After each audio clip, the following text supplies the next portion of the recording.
childhood, adolescence, youth, maturity, old age. Human life consists of periods that aren't limited solely by time. Over the years, our physiology changes, and if we fail to adjust to the changes happening in our body and mind, the transition from one stage of life can turn into a real challenge. For example, there was a period when Varya used to come back from the kindergarten and just roll on the floor screaming. It was impossible to stop her. It's terrible. Terrible. I don't know. I felt as if I knew everything. As if the whole world belonged to me. And at the same time, as if I knew nothing. Very, very strong mood swings. When you're in your 40s, you start to look back rather intensively and understand that there are a lot of things that you haven't done. Age crisis. These words hardly evoke pleasant associations in anyone, but psychologists insist that these difficult periods of life are just necessary.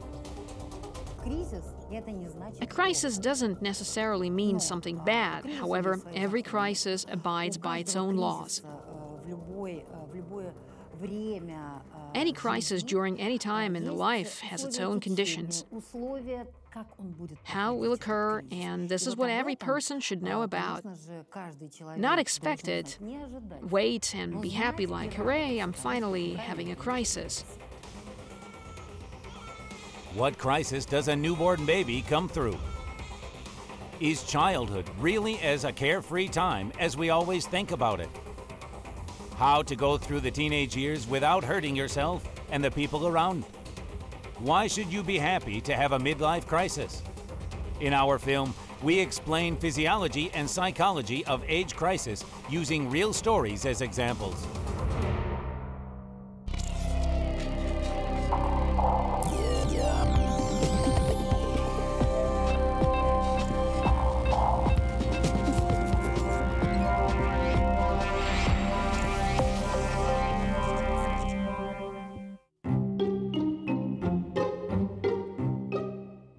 A person experiences the first age crisis barely after being born.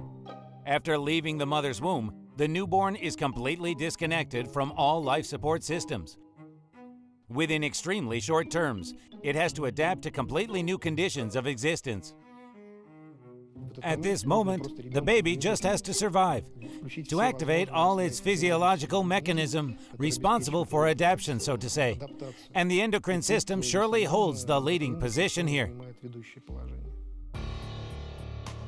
The endocrine system is responsible for the reactions of adaptation to the new environment. Roughly 100.5 hormones adjust work of the internal organs and the nervous system and strengthen the skeleton. Testosterone and estrogen are the most active. They are responsible for the formation of the genital system. During the first pregnancy months, the testosterone level in a boy's blood is equal to the levels typical of a grown man. The baby uses the resource that it gets from its mother, since it is incapable of producing most part of the hormonal components on its own. These are mostly the sex hormones. This is one of the biggest problems, difficult postpartum adaptation of preterm babies. This is because they don't manage to get their internal systems properly developed and cannot use them in full to adjust to new conditions.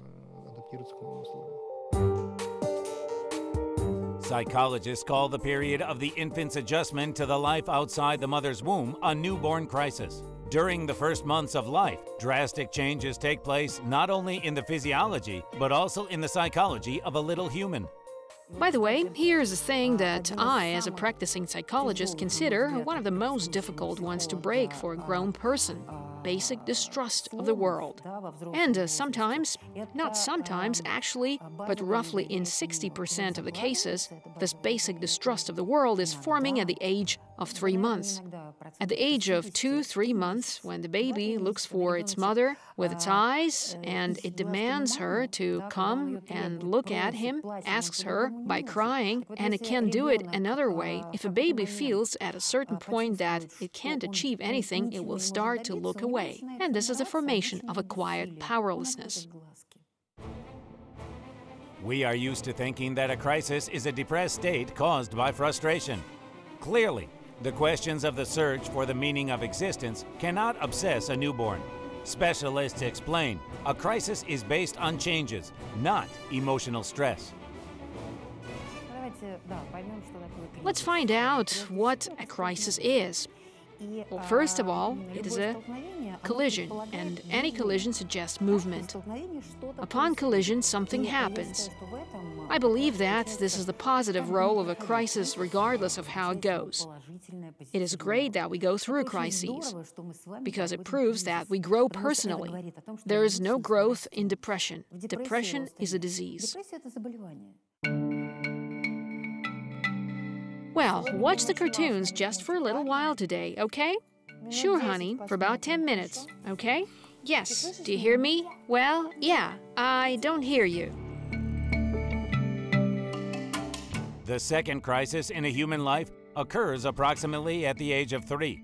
This is a kind of border between early and preschool ages. Parents know that this is the most difficult period of early childhood. For example, there was a period when Varya used to come back from the kindergarten and just roll on the floor, screaming. It was impossible to stop her. At the age of 3, differentiation of one's own self occurs. New relations with the surrounding world are established, and the desire to do everything independently appears together with negativism, negative reaction to any request from adults. Therefore, the child gets psychologically separated from parents, and the formation of an independent personality begins. Let me help you. Hold on. Stop. Let me help. I'll get dressed myself. I understand that you'll do it yourself. Can I? All right, button it. I'll do it myself. At the age of 3, when a child has this very strong need to do everything on its own, the mother who has no time shouts at it and slaps it. This is not the right way to go through this crisis. This is because the child is likely to come out of the crisis with some negative consequences. For example, with the conclusion that no initiative goes unpunished. The manifestation of the 3 years crisis is similar to the behavior of a teenager during the awkward age. Psychologists advise parents to consider this age inevitable changes that are necessary for development. Well, I can say something else about why the first serious crises happen after the age of 3. This is because you still cannot communicate with children in a conventional manner. They don't know many words, so their response is very limited. While there are many conflict situations, there can be the same number of conflict situations today, but the child can't talk to you. They tell you something, and you receive a huge amount of positive emotions from them. It can even say that Varya, it has become much easier over the last year, from 4 to 5 years, much easier. I can even say that Varya has become my best friend. Well, I don't know what's coming next, though, and I'm expecting the crisis of the first grade in terror. The relationship within a collective, encouraging success and reproaching failures. When a child goes to school, they appear in a completely new world with other values and rules. The most difficult thing a first grader has to face is appearing in the environment where their knowledge and skills are evaluated. Before that, their parents used to take them for what they were. In school, on the other hand, it is necessary to earn high marks to receive praise. I saw how the first graders are treated in Israel. They don't write with their pens. They all write with pencils. They all have pencils with erasers, and they write. Well, any child can write something inaccurately or make a mistake. Even adults, like us, make mistakes. So there are no red pens and marks. The teacher just comes up and shows how it should be done. They erase it and write it anew properly. Coming up, the awkward age.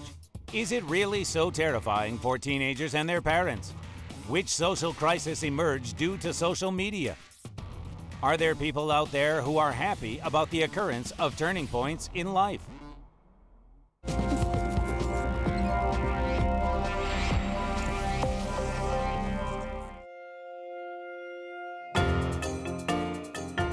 When a child goes to school, their social self begins to form. During this time, the support of parents is especially important. They must demonstrate that they love their child regardless of their successes at school. The crisis of 7 years age is relatively short. By the end of the first grade, children adapt to the new environment. After this begins the calm before the storm, before the teenage period. Okay, go ahead. Different things happen in life. Sometimes life sucks.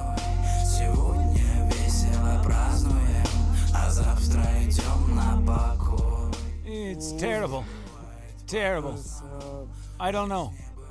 I felt as if I knew everything. As if the whole world belonged to me. And at the same time, as if I knew nothing. Very strong mood swings. A lot of some new desires. Lots of different bad things and good things. Just everything in the world happens during this period.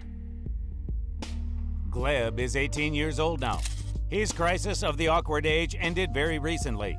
Over several years of puberty, the young man faced most classic problems of this stage. Gleb gave up school, left the house, and became seriously interested in the rap culture. For several years, the young man barely set foot outside the recording studio where he was rapping his songs. Well, they were about me, about life, about girls. Mostly, they were like, I'm not a part of society, or something like that, about me being special, or that sort of thing. This is called negations. This is when a child tells a parent, I can have my own world too. You had secrets from me, and now I have secrets from you too. And it is necessary to be cool about it. Try to get him talking about it. If the child becomes a part of a subculture, try to find out as much as possible about it. Find something good in it. Blur the line between you and them somehow. From the point of view of physiology, the awkward age is the adjustment of reproductive function of the body. Thanks to sex hormones, boys and girls become men and women. The hormones launch the program of growing up. The appearance and behavior change. That is, if we talk about sex hormones before puberty, their level is basically close to zero. And if we consider the level of sex hormones in the body of an 18-year-old teenager, we can see the level of testosterone corresponding to the age of 27. That is, there are dozens. If we talk about values, there can be 20 or 30. When the time comes, the hypothalamus sends a signal to the sex glands indicating that it's time to start producing testosterone and estrogen. These hormones can be found both in the female and male body, but in different proportions. Testosterone, the male hormone, is mostly responsible for the behavior of teenage boys and girls alike. Testosterone is a hormone that determines ambitions, the behavior of a person, their purposefulness, and independence. Of course, girls have the same sex hormones as men, including testosterone. If we consider the influence of testosterone on the behavior of girls, then it is manifested in the same manner as with boys. That is, in the desire of being a leader, being ahead, and proving their point. Most parents expect the beginning of the awkward age of their children in terror. It is much more difficult to control a teenager than a child, and any prohibitions result in a protest. Concerning behavior of the parents in this situation, as often as possible, say, I had it too. I've been through it. I used to run away, but I came back and realized there is no use in running away. That is, take the child's level. Don't drag the child to yourself. Anxiety of a child is increased, but why does it happen? This is nerve. This negation, this rebellion take place against a background of increased anxiety. Because the child understands everything, and they often hear, "You used to be a little kid, and we were responsible for you. Now you're responsible for yourself." By the end of puberty, the level of sex hormones reaches its peak. Their amount will remain the same approximately until the age of 30. By the age of 18 to 19, the body adapts to the changes. Finally, both parents and teenagers themselves can breathe out. The crisis of the awkward age is over. Yes, I've got good relations with my parents. After many fights and running away from home and everything in the world.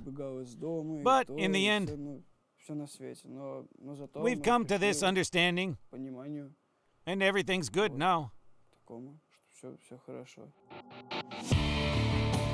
First of all, the puberty crisis is caused by changes occurring at the physiological level. The same cannot be said about the following turning period, the quarter-life crisis. It happens to a person at the age of 25 to 35 years. During this period, no significant changes take place in the body. I would like to attribute something real to the real revision of what I've done and what I can do. This is because there is no physiology of a crisis yet. Like understanding. Yeah, there is no state of crisis yet. Okay, Sasha. Are you ready? For the shoot. Now we're... Hold on a little. Can we get this gingerbread man closer to you?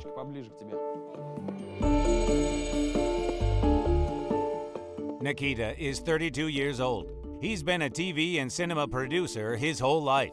2 years ago, he decided to master a new profession and became a professional photographer. In his spare time, he takes pictures of his daughter, a diverse career, happiness in personal life. It seems that there are no objective reasons for this young man to be unhappy about his life. But in recent years, Nikita has been obsessed with the desire to change everything radically. And I even used to slip out. I used to slip out to leave, thinking that I'll take the family there. I used to spend several months in the USA, for example. Psychologists call such state the crisis of 30-year-olds. However, the people at the age of 20 have been recently experiencing it too. This crack in life is associated with revision of one's achievements. By the age of 30, many people have gained experience in professional and personal life, but aren't ready to decide on their priorities and desires yet. Such a person is constantly afraid that they would miss something. Today's children, boys and girls, haven't seen calmness in many years. On the contrary, there's even more frustration. Have I taken the right way? Have I chosen the right profession? Do I make friends with the right people? Is it prestigious? In addition, there is the interference of availability of all those devices, the internet, social media, where we often forget that the person at the other side of the screen is just as vulnerable and that they have their own fears and anxiety just like we do. According to specialists, the quarter-life crisis should not be considered a tough psychological challenge. Young people are still full of energy. They have powers and possibilities to change their lives if necessary. It is much more difficult to do so when you're 40. At this age, a person faces the universally known midlife crisis. When you're in your 40s, you start to look back rather intensively. I mean, perhaps I didn't have it before, but now it got to me somehow. And you understand that there are a lot of things that you haven't done. The things that you could have done with your abilities, but you didn't. And this is undoubtedly an uncomfortable psychological situation. Ilya Turevich is 41 years old. He has been working as a cameraman for 20 years. First, he worked on a Federal Channel news program, after which he started to make documentaries. Ilya is interested in his job and has no problems in his family. However, in recent years, he has faced dissatisfaction and the depressing feeling of disappointment with life. These are fears. Why am I saying that the midlife crisis is an existential one? This is the crisis when a person understands that they are going downhill regardless of whether they want it or not. Well, not downhill, perhaps. It can be just a plain plateau, but soon they'll be going downhill. That is, a person understands clearly that there's less in front or ahead of him. I don't mean life itself, but rather active social life. Then it is left behind. Endocrinologists consider physiology, which in its turn causes the depressed psychological state, to be the main reason behind the midlife crisis. Again, sex hormones are to blame again. The decrease in testosterone level in men is a natural and irreversible process of body aging. Reduction of the amount of this hormone negatively affects libido and endurance of the body. The muscle mass is reduced, while the fatty tissue is increased. As a result, vitality is decreased. The peak production of testosterone in the male body occurs at the age of 26, 27 years. From this age, the level of testosterone that a body can produce in its regular mode is gradually and constantly reduced. This value is quite high, about 1.5 to 2% per year. This is why, by the age of 40, a man faces with the possible lack of testosterone, the main component that forms his physiology and ensures the quality of recovery of physiological processes. Doctors offer hormone replacement therapy as a way to combat the midlife crisis. After the examination, the patient is offered to undergo the course for increasing the number of hormones to the level that they had during the peak of their physiological activity. That is, we can create a certain level of physiology, which will provide a person with their old condition, the one they've forgotten, the one they've lost. Psychologists don't consider the medicinal method to be the best way of fighting an age crisis. A patient who starts to take hormones will have to do it for the rest of their life, thus depriving themselves of the possibility to feel natural changes associated with age. Midlife crisis in women is primarily associated with a fade-out of the reproductive functions due to hormonal changes. Like at the awkward age, the hypothalamus sends a signal to the ovaries, but this time it serves to reduce the estrogen production, not to increase it. Due to a reduction in the level of this hormone, the functioning of the genital system changes. Follicles are no longer developed in the ovaries, and the eggs cease to ripen and ovulate. I think that the midlife crisis certainly has its age boundaries if we go successfully through it. Firstly, because, let's take women for example. A woman gets into these age changes. They are novel for her, and she doesn't know how to deal with them. This is where anxiety, disappointment with the world, and suspicion towards her husband come from. But then the time comes, and she gets used to it. This is why people say that ladies of 45 then start them again. This is because this physiological period is basically over, and she gets used to it and starts to accept herself.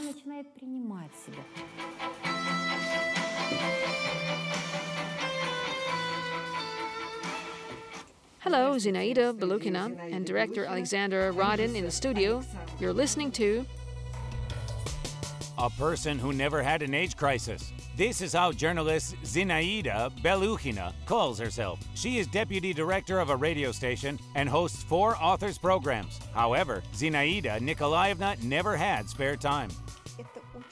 It's all very complicated because here doesn't just mean radio and TV. In fact, I have 51 years of creative experience. Here's teaching, here's science, here is editorial work, printed forms, and there's pure journalism.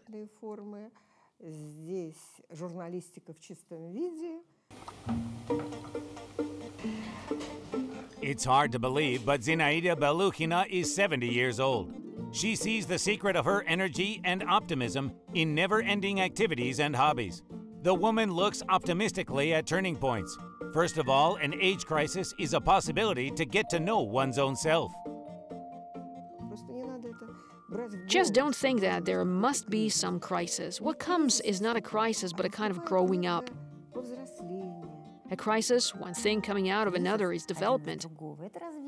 And this is development. This is personal growth from zero, from having absolutely no biological, psychological, and physiological skills to perfection. I can't say, of course, that we become perfect when we grow old. But the ambition for perfection is the way we pass thanks to crises.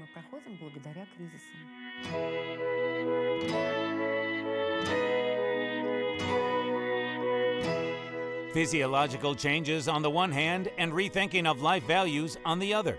Age crises take us by surprise, and it seems that our lives will never be the same.